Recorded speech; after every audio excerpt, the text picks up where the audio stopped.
বাবা মা বেঁচে থাকলে পুরো কথাগুলো শোনার জন্য অনুরোধ রইল।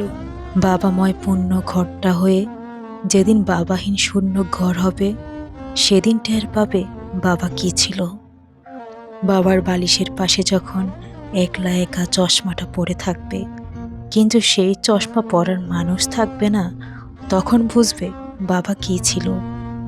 হ্যাঙ্গারে ঝুলানো বাবার সাদা পাঞ্জাবিটা যখন ঝুলবে, কিন্তু সেটা পরার মানুষ থাকবে না, তখন বুঝবে বাবা কি ছিল।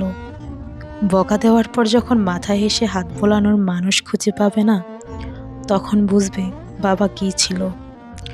যখন পকেট ভর্তি টাকা থাকবে, কিন্তু মাস শেষে পকেট খরচের টাকা নিয়ে ঝগড়া করার মানুষ খুঁজে পাবে না, তখন বুঝবে বাবা কি ছিল এবং কে ছিল।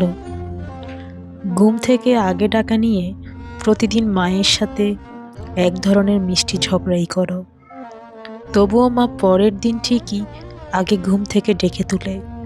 কেন তুলে জানো? তোমার ভালোর জন্যই। যেদিন সকালে মায়ের অমন মিষ্টিটাকে তোমার ঘুম ভাঙবে না, সেদিন বুঝবে তোমার মা আর এই পৃথিবীতে নেই। আর তখনই হাড়ে হাড়ে টের পাবে মা কি ছিল।